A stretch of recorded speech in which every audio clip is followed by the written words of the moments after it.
Be me, Dawson, 25, living in Philadelphia, grinding through a graduate degree in history, living off terrible coffee and sheer panic. My best friend is Micah. We met freshman year in the dorms. He is a deeply oblivious but incredibly loyal guy, the kind of guy who will help you move a couch at 3 a.m., but will also forget his own birthday. He works in restaurant equipment distribution, selling industrial deep fryers to diners. He moved into a new place a few weeks ago, a cramped 2-bedroom in a decent neighborhood. He has been dating a girl named Linnea for 6 months. I have never met her. Our schedules never lined up. He talks about her constantly. She makes amazing baked ziti. She loves rescuing stray cats. She hikes on the weekends. He sounds completely gone over this girl. I am genuinely happy for him. He invites me to his housewarming party, says I can crash on the terrible brown corduroy couch. I drive over in my rattling Subaru Outback, park 3 blocks away because parking is a nightmare. It is raining lightly. I am wearing a damp gray hoodie. I walk up the steps to his apartment. Music is thumping through the thin walls. I push the door open. The place is packed. Smells like cheap beer and pine sol. There is a giant pile of wet jackets on the bed in the guest room. I toss my hoodie onto the pile, grab a slightly warm beer from a plastic cooler in the kitchen, say hi to a few guys we knew from college. Raul from our old intramural soccer team is there. He is arguing with someone about baseball. I lean against the counter, just trying to settle into the noise. That is when Micah spots me. He is holding a pair of plastic tongs for no reason. He shoves through the crowd, grabs my shoulder, and shakes me. Dude, you made it. I smile and clink my can against his tongs. Would not miss it, man. He leans in close because the music is loud. You have to meet Linnea. She is dying to meet you. I tell him to lead the way. We push through the living room. I almost trip over a rogue Tupperware container on the rug. Micah points toward the window. There she is. She is talking to a girl with bright green hair. She has light brown hair tied up in a messy bun, wearing a simple oversized cream sweater. She is laughing at something. She looks completely normal. She looks completely familiar. The air in the room suddenly feels extremely heavy, like breathing underwater. My chest tightens. Micah taps her on the arm. Hey Linnea, this is Dawson, the guy I told you about. She turns around. She looks at my face. For one single solitary second, the bottom drops out of her expression. Her eyes go wide. Her mouth opens slightly. It is absolute raw panic. I recognize her instantly. My brain just starts screaming. It is Heidi. 3 years ago, I went on a miserable camping trip.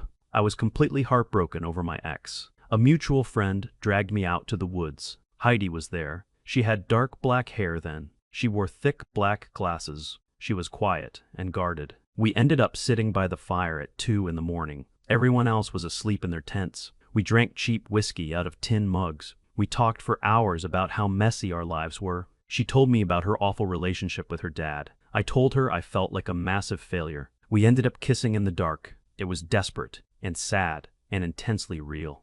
We spent the night in my tent. The next morning was agonizingly awkward. She packed her duffel bag in complete silence, would not even look at me. She left the campsite early. I never got her number. I never saw her again. And now she is standing in Micah's living room, holding a plastic cup of wine, calling herself Linnea. The panic vanishes from her face. It is replaced by a terrifyingly blank smile. She holds out her hand. Oh my God, hi. Micah talks about you all the time. Her voice is pitched up half an octave. She sounds completely cheerful. I stare at her hand like it is a snake. I force myself to reach out and shake it. Her fingers are freezing cold. She squeezes my hand entirely too hard. Nice to meet you, I say. My voice sounds like it is coming from another room. Micah is beaming. He has absolutely no idea. He is just standing there swaying slightly. I am going to go grab us some shots, Micah says. He claps me on the back and vanishes into the kitchen, leaving us alone by the window. The silence between us is deafening. Someone behind me laughs really loud. She takes a slow sip of her wine. She does not break eye contact, so she says, "You are doing a master's in history." I stare at her. The audacity is actually making me dizzy. Yeah, I say. History. That is so cool, she says. She nods like we are making casual small talk. She is fully committing to the bit.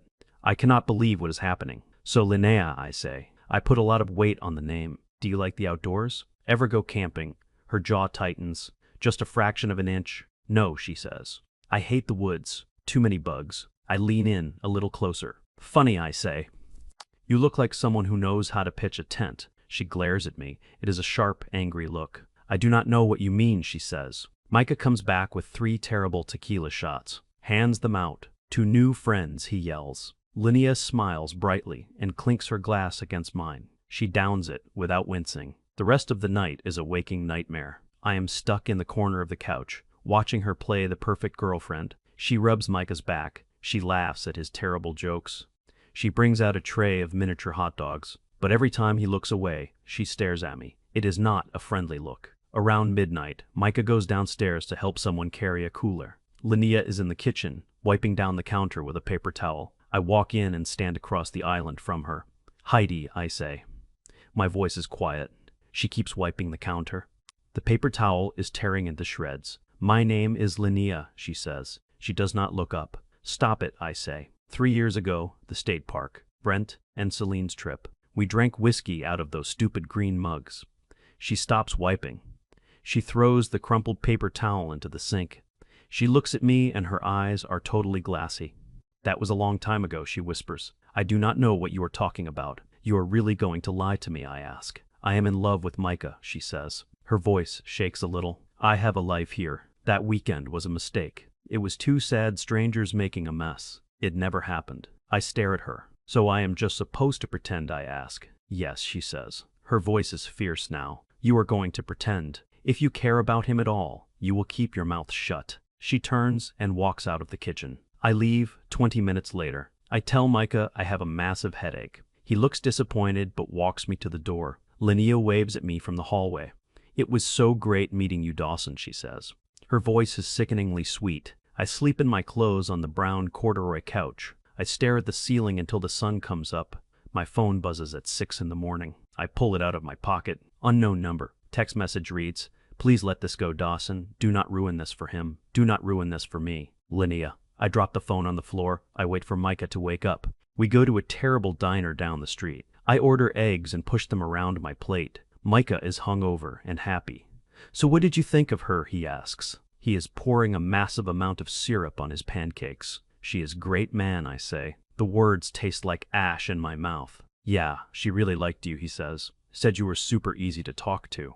I grip my coffee mug so hard my knuckles turn white. I drive back to my apartment.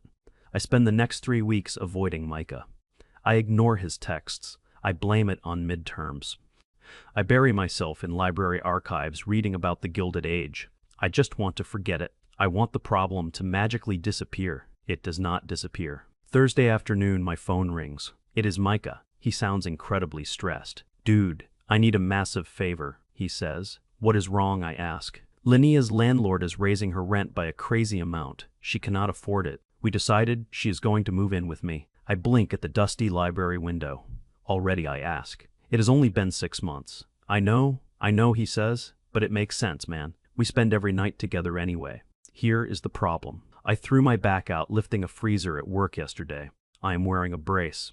I cannot lift anything heavy. She has to be out of her place by Sunday. Micah, please. I need you to help us move her stuff. I close my eyes. I press the heels of my hands into my forehead. I cannot do this. I have a huge paper due. I lie. Man, please, Micah begs. I will buy you a ridiculous amount of pizza. I will pay for your gas. She literally only has a few boxes and a mattress. I cannot let her do it alone. I hear the panic in his voice. He is my best friend. He has helped me out of so many jams. Fine, I say. I will be there Saturday morning. I hang up and slam my head onto the desk. Saturday morning, it is pouring rain again. I drive to a rusty equipment rental lot. We are renting a white Ford Transit van. I walk into the terrible fluorescent-lit office. Micah is sitting in a plastic chair holding his lower back. Linnea is standing at the counter. She is wearing a yellow raincoat and holding a clipboard. She looks over her shoulder and sees me. Her face freezes completely. Hi, Dawson, she says. She sounds like she is speaking through clenched teeth. Hey, Linnea, I say. Micah groans and tries to stand up. You are a lifesaver, man, he says. The guy behind the counter is chewing a plastic stirrer. I need both driver's licenses, the guy says. Linnea slaps hers onto the counter. I pull mine out of my wallet and slide it over. The guy looks at them. All right, Dawson. And Linnea, he says. Sign here and here. I grab the terrible plastic pen attached to a chain. I sign my name. Linnea snatches the pen and signs hers. Our hands brush for a second. She flinches like I burned her. We walk out to the van. Micah cannot climb into the cab because of his back. I will take an Uber to her place, he says. You two take the van and meet me there.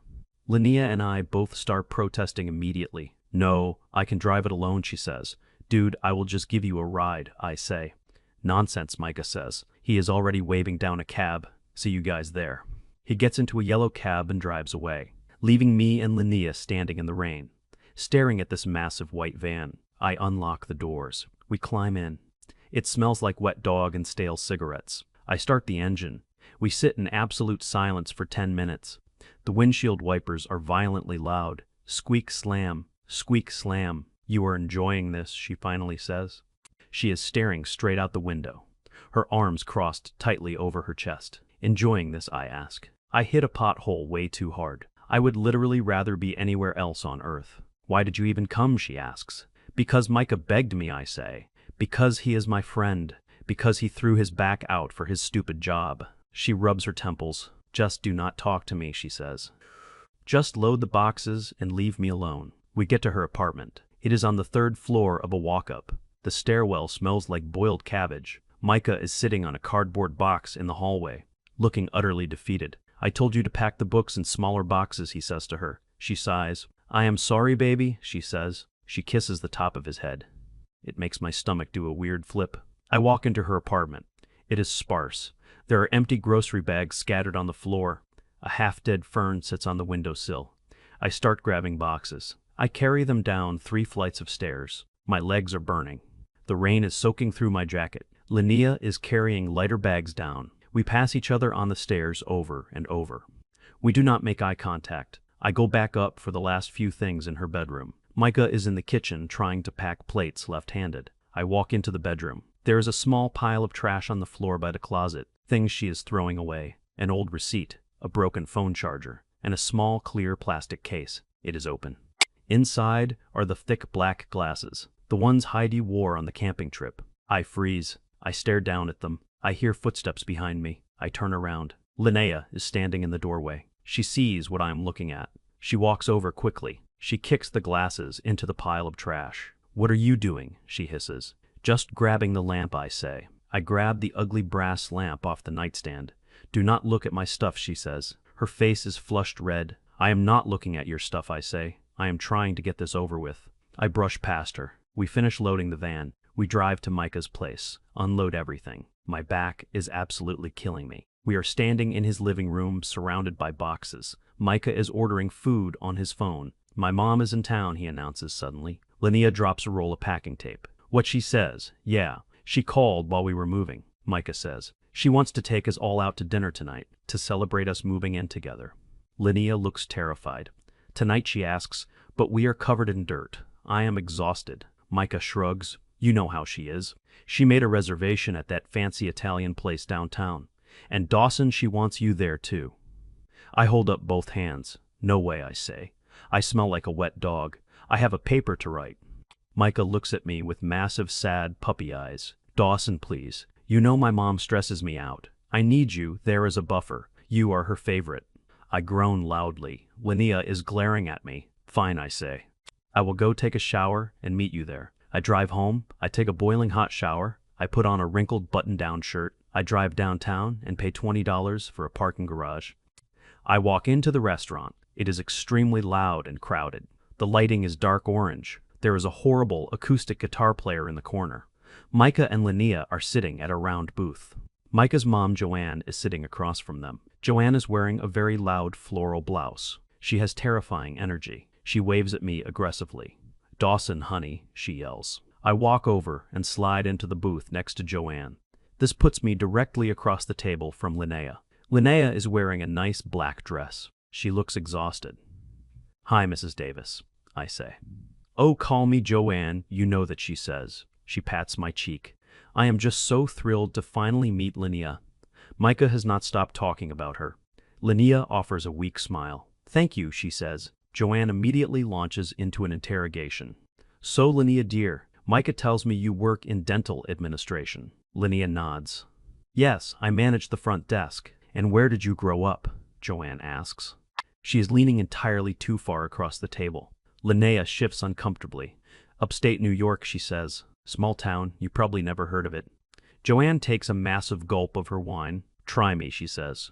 Linnea swallows hard. Poughkeepsie, she says. I choke on my water. I cough violently into my napkin. Micah hits me on the back. Dude, you okay? He asks. Yeah, I wheeze. Just went down the wrong pipe. Heidi was from Ohio. She talked about Ohio for 3 hours by the campfire. She talked about her dad's auto shop in Dayton. She is completely lying to his mother. Linnea is staring at me with pure hatred. Joanne frowns. Poughkeepsie is not a small town, she says. It is quite large, actually. Linnea clears her throat. Well, just outside of it, she says. It is very rural. Joanne squints at her. Fascinating, she says. The waiter arrives. We order food. The tension at the table is unbearable. Joanne keeps asking Linnea very specific questions about her family, about her siblings. Linnea gives vague, rehearsed answers. She says her parents passed away. She says she is an only child. I know for a fact Heidi had a younger brother. She talked about him endlessly. I am sweating through my shirt. I feel like I am an accomplice to a bank robbery. The food arrives. Giant plates of pasta. I push a ravioli around my plate. So Dawson, Joanne says suddenly. Micah tells me you have not brought a girl around in ages. Are you seeing anyone? I freeze. No, I say. Just focusing on school right now. Joanne sighs heavily. You work too hard. You need someone to take care of you. Linnea speaks up. Her voice is razor sharp. Maybe Dawson is just picky, she says. Maybe he just uses people and throws them away. The entire table goes dead silent. The acoustic guitar player in the corner hits a wrong chord. Micah stops chewing his garlic bread. He looks between us. What, he says. What does that mean? Linnea's face drops. She realizes she went too far. She tries to backpedal immediately. Nothing, she stammers. I just mean, guys in grad school are usually emotionally unavailable. She lets out a high-pitched, nervous laugh. Joanne stares at her. That was a very strange thing to say, Linnea, she says. Her voice is ice cold. I put my fork down. My hands are shaking. I think I just need to focus on myself right now, I say. I force a smile at Joanne. Linnea grabs her wine glass. Her hand is trembling so hard the glass clinks against her teeth. The rest of the dinner is agonizing. Joanne pays the bill and leaves. She gives Linnea a very stiff hug. Micah is oblivious again. That went great, he says. We walk out to the sidewalk. I have to go grade some papers, I say. I walk away before either of them can say anything. I spend the next month completely buried in schoolwork. I ignore Micah's texts. I ignore his calls. I just want to distance myself from the blast radius. It is late November now. The weather is freezing. I am working as a teaching assistant. I have to go to the main administration building. There is an issue with my stipend. Some paperwork got lost. I walk into the enormous brick building. I shake the snow off my boots. I walk up to the 3rd floor, the financial aid office. I pull open the heavy glass door. I walk up to the front counter. There is a woman sitting behind the glass, typing aggressively on a keyboard. Excuse me, I say. I need to talk to someone about my stipend. The woman turns around. It is Linnea. She is wearing a gray cardigan. She has a name tag that says Linnea. She stares at me. I stare at her. The quiet hum of the radiator fills the silence. What are you doing here? She asks. Her voice is a frantic whisper. She looks around the empty waiting room. What are you doing here? I ask. You work at a dental office. I quit, she says. I got this job 2 weeks ago. The benefits are better. I rub my eyes. I cannot deal with this. I just need my paperwork sorted out, I say. I slide my student ID under the glass slot. She snatches it. She types my name into the computer. She hits the keys way too hard. Your forms are incomplete, she says. You need a signature from your department head. I groan. They told me I could sign it here, I say. Well, they lied, she says. She slides the ID back. She will not look at me. I put the ID in my pocket. Why did you lie about Ohio? I ask. She stops typing. Her hands hover over the keyboard. I did not lie, she says. Yes, you did, I say. You told Joanne you were from Poughkeepsie. You told me 3 years ago you were from Dayton. Why are you doing this? She stands up. She walks out from behind the counter. She grabs my arm and pulls me into the hallway. It is a quiet corridor lined with closed doors. She backs me against the lockers. She looks terrified. You need to stop doing this, she says. Doing what I ask? Remembering things, she hisses. I am not Heidi anymore. Heidi was a disaster. Heidi had $30,000 in medical debt. Heidi had a family that stole money from her. Heidi was miserable. She is breathing hard. I changed my name, she says. I filed for bankruptcy. I moved across the country. I started over. I am Linnea now. I am normal. I am happy. And you are going to ruin it. I stare at her. She is actually crying. Real tears are welling up in her eyes. I do not want to ruin anything I say. My voice is softer now. I just want to understand why you have to pretend. Why you cannot just tell Micah the truth. Because he will leave me, she cries. He thinks I am perfect. He thinks I am this normal girl with a boring past. If he knows how messy I was, if he knows I changed my identity to escape my awful family, he will run away. I shake my head. Micah is the most loyal guy on earth, I say. He would not care. He loves you. She wipes her eyes violently with the sleeve of her cardigan. You do not know that, she says. And what about the other thing? What other thing, I ask. Us, she whispers. She looks at the floor. If he knows we hooked up, if he knows you have been keeping this massive secret, it will destroy him. It will destroy your friendship. I feel a cold knot form in my stomach. She is right. The name change is one thing. The hookup is the bomb. If I tell him I knew her, I have to tell him how I knew her. And if I tell him that, I am the guy who slept with his girlfriend and lied to his face for months. I slide down the locker and sit on the cold tile floor. I put my head in my hands. This is a nightmare, I say. She sits down on the floor next to me. We are just two people sitting in a university hallway, surrounded by bulletin boards. I am sorry, she says quietly. I really am. I did not know he was your friend. When you walked into that party, I thought I was going to pass out. I look at her. She looks exhausted. She looks exactly like she did around the campfire. What do we do, I ask. She pulls her knees to her chest. We take it to our graves, she says. We never talk about the woods again. We are just Linnea and Dawson. I stare at the dirty tile floor. I nod slowly. Okay, I say. Okay, we stand up. I walk away down the hall. I do not get my stipend sorted out. 2 weeks pass. It is mid-December. Micah calls me on a Tuesday night. Dude, we are having a holiday dinner at our place, he says. Just a few close friends. You have to come. Linnea is making a massive roast. I want to say no. I really want to say no. But I know if I keep avoiding them, Micah will get suspicious. Okay, I say. I will be there. Saturday night, I drive to their apartment. It is freezing cold. It is snowing lightly. I am carrying a cheap bottle of red wine in a brown paper bag. I walk up the stairs. I knock on the door. Micah opens it. He is wearing a terrible, ugly Christmas sweater. It has a light-up reindeer on it. Dawson, he yells. He pulls me into a massive hug. He smells like garlic and beer. I walk inside. The apartment actually looks amazing. There are string lights hung up everywhere. A small Christmas tree in the corner. The smell of rosemary and roasting meat fills the air. There are about 8 people there. Raoul is there. A few girls from Linnea's old job. And someone sitting on the couch facing away from the door. Someone with messy blonde hair. The person turns around. My heart completely stops. It is Brent. Brent from the camping trip. Brent who dragged me to the woods 3 years ago. Brent who brought his girlfriend Celine, who brought her friend Heidi. He stands up. He is holding a beer. He grins massively. Dawson, you son of a gun, he yells. He walks over and claps me on the shoulder. Micah said you might show up. I cannot breathe. My vision goes slightly blurry. Brent, I say.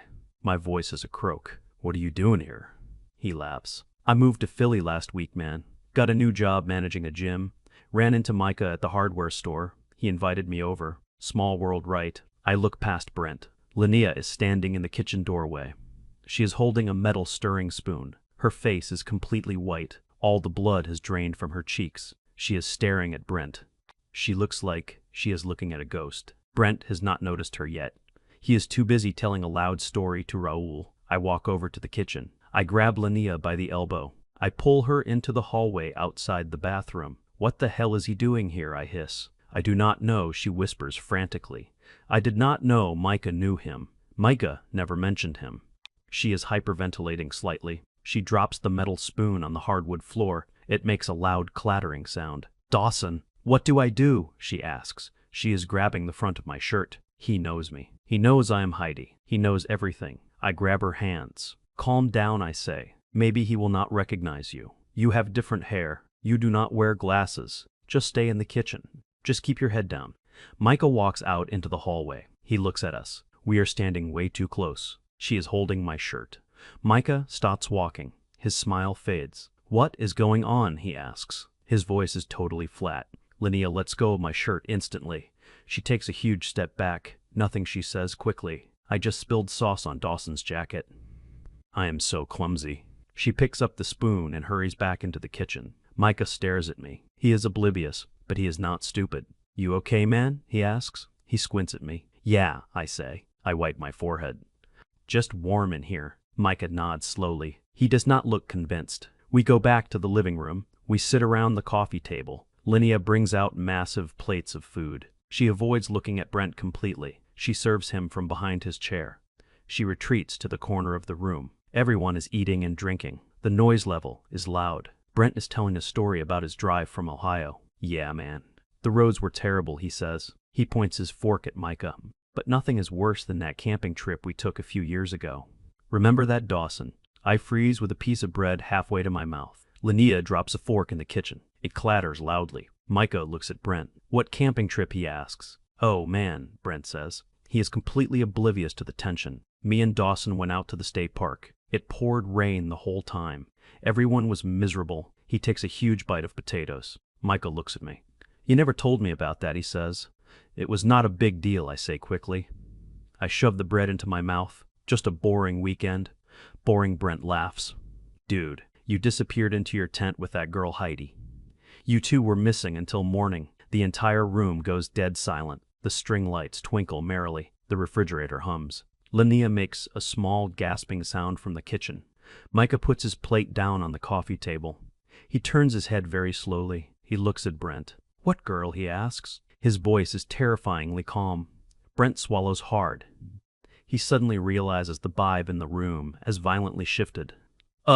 Brent says. Just some girl my ex brought. Heidi something. She was quiet. Wore big glasses. Micah looks at me. I am sweating profusely. My heart is pounding so hard I can hear it in my ears. Is that true? Dawson. Micah asks. I open my mouth. No words come out.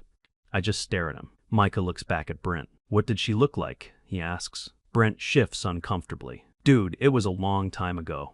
Micah stands up. He walks into the kitchen. We can all see him through the doorway. He looks at Linnea. She is backed up against the sink. She is gripping the counter edge so hard her fingers are white. Linnea. Micah says. He sounds completely broken. Are you Heidi? Linnea bursts into tears. She covers her face with her hands. She slides down the cabinets and sits on the kitchen floor. She just sobs. Huge racking gasps. Micah looks like he has been shot. He looks back out at me. Dawson, he yells. His voice cracks. Is she Heidi? I stand up. My legs are shaking. Yes, I say. My voice is a whisper. Yes, Micah. She is Heidi. Micah runs his hands through his hair. He kicks a kitchen chair. It crashes against the wall.